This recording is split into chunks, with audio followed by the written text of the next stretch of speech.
I didn't roll out of bed one day thinking, you know what would really spice up my 40s?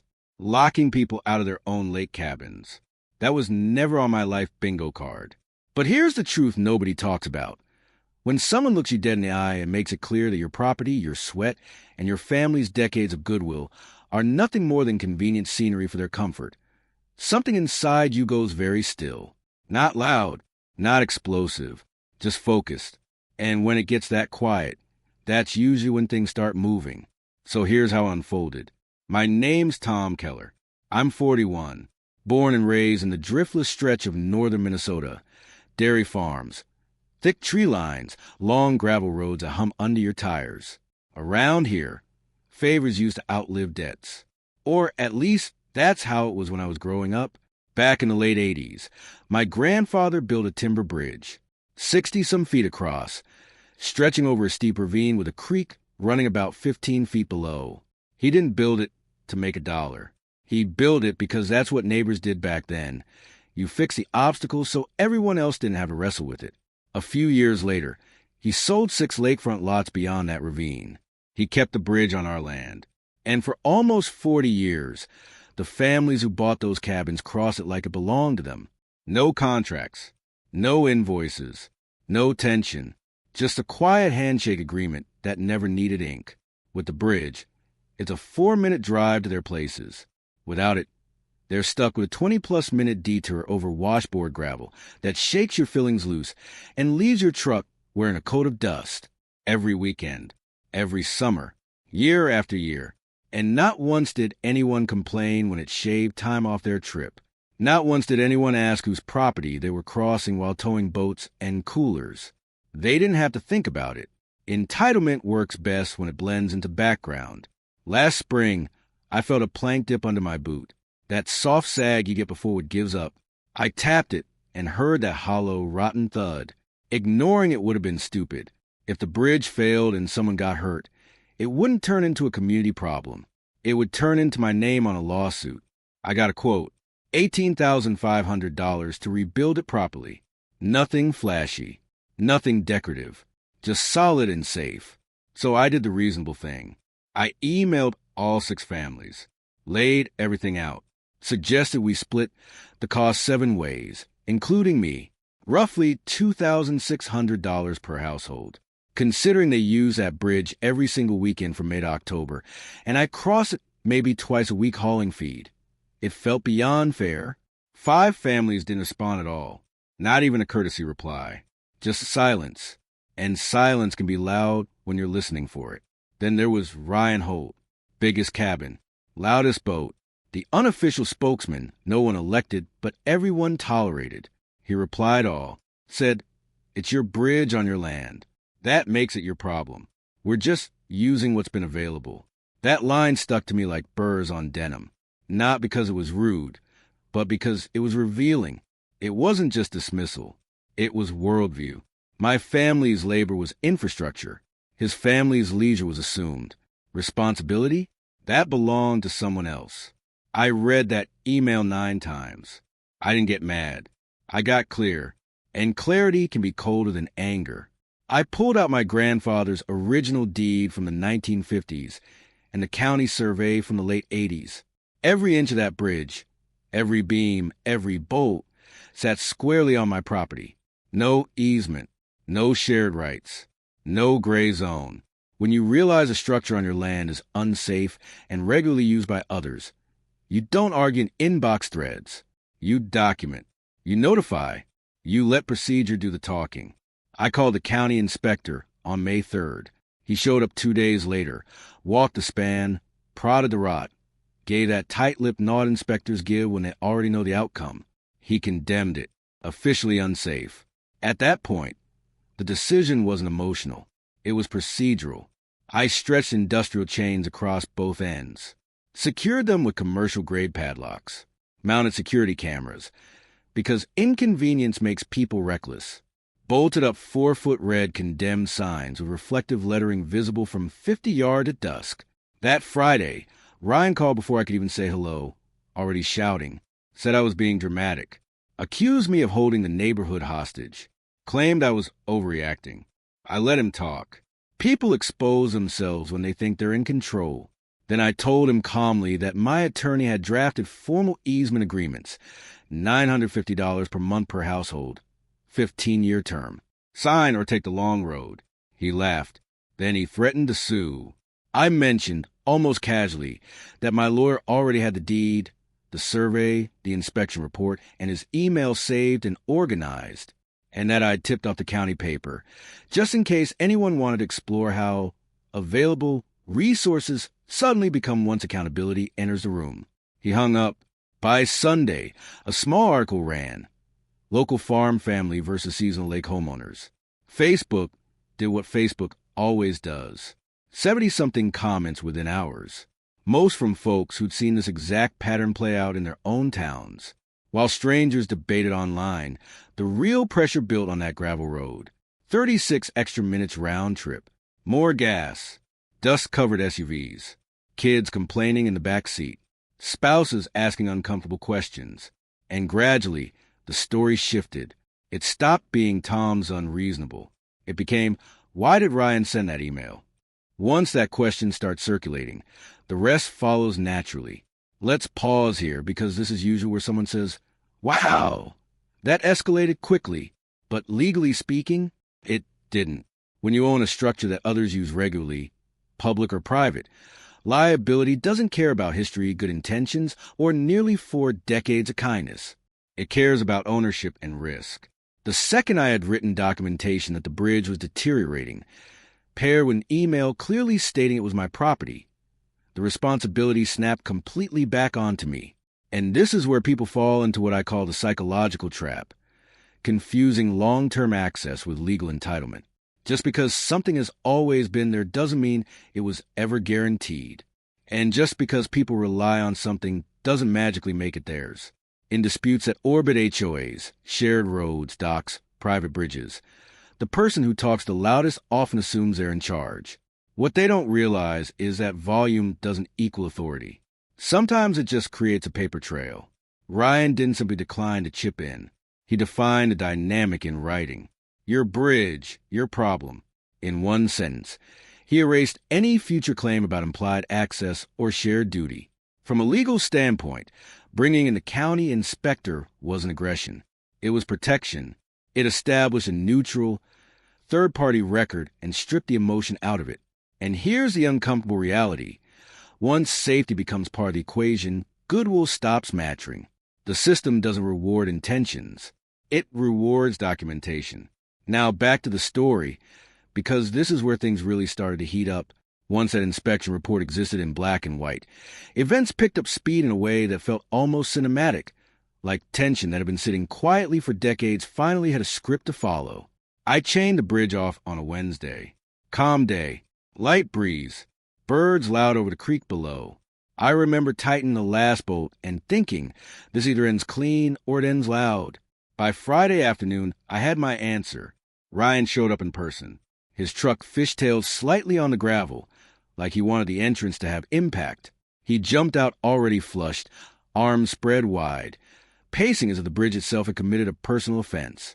No greeting, no acknowledgement of the report. Didn't even glance at the condemnation signs. You can't do this, he said. Not asked, declared, and that told me everything. It wasn't confusion. It was disbelief from someone who had never encountered a firm boundary in a space he considered his.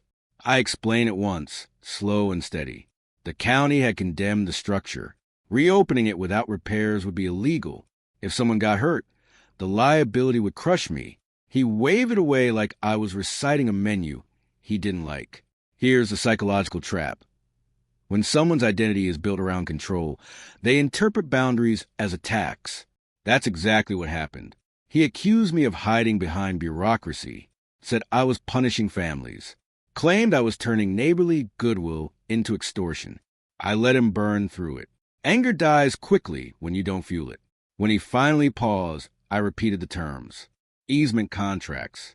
$950 per month per household. 15-year term. Maintenance included. No surprise arguments every time a plank softened. His expression shifted from outrage to calculation. Then came the threats again. Lawsuits. injunctions. My lawyer says.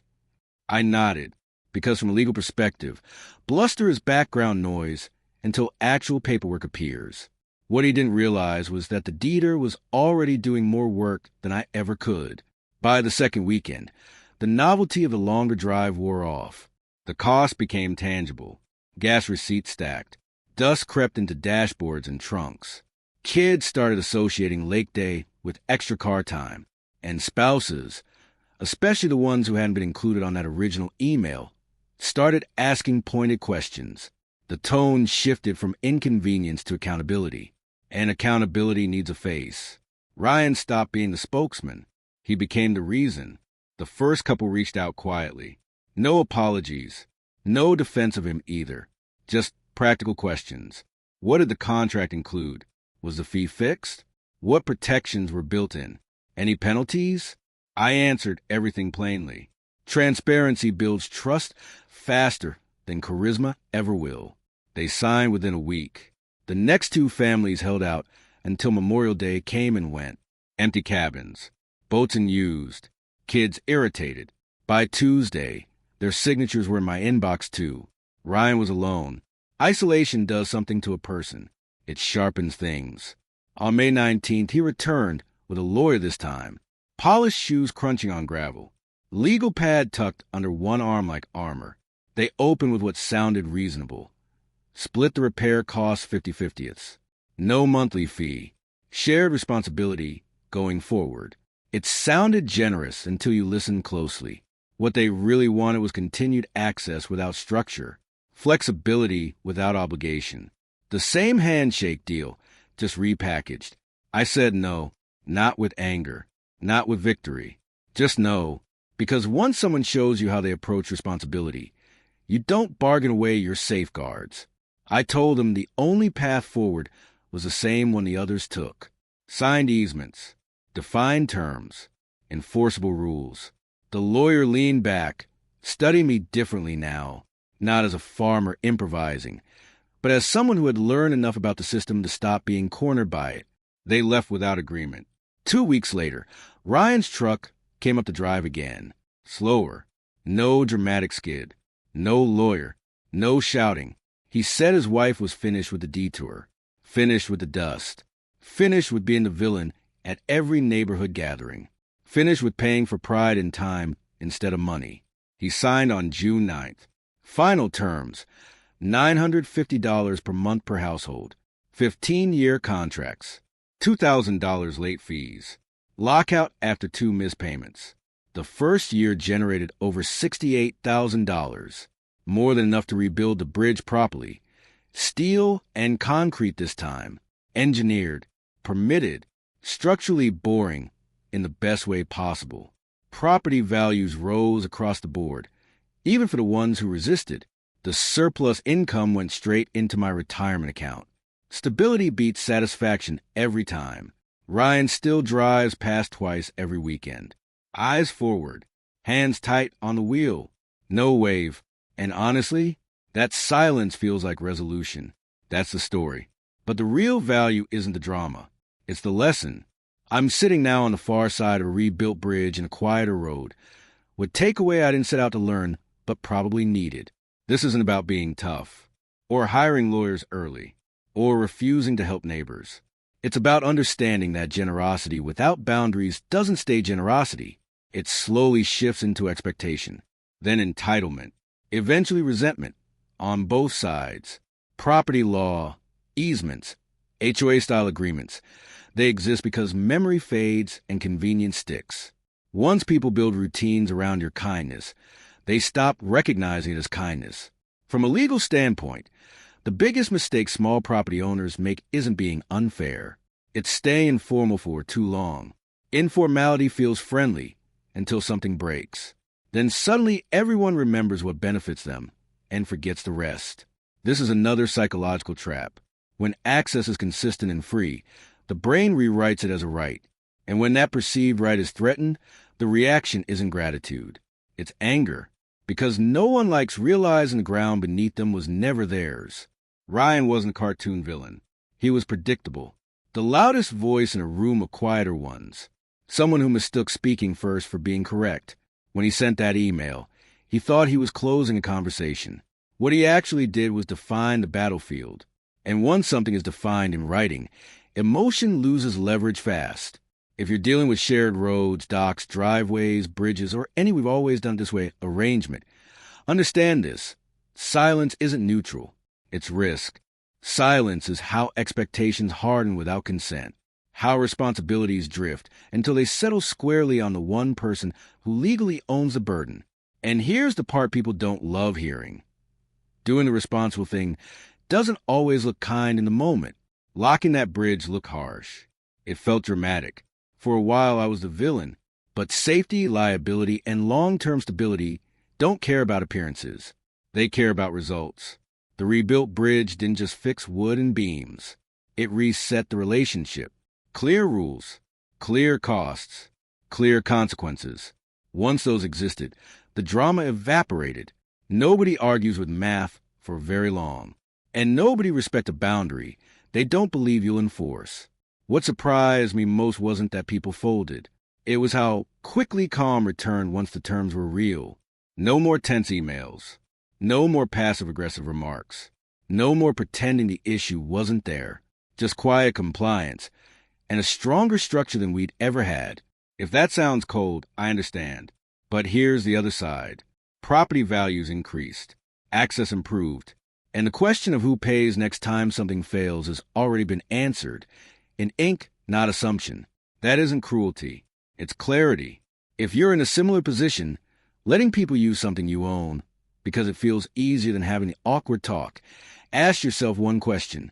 If this broke tomorrow, who would actually pay? In money, in stress, in blame. Whatever your answer is, that's the truth of your arrangement. I'm genuinely curious how many of you have dealt with neighbors, HOAs, or community agreements that only felt communal when it was convenient.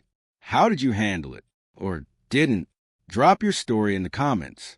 Not to shame anyone, but because the more honestly we talk about this stuff, the fewer people end up learning the lesson the hard way, with chains, padlocks, and a county inspector parked in their driveway.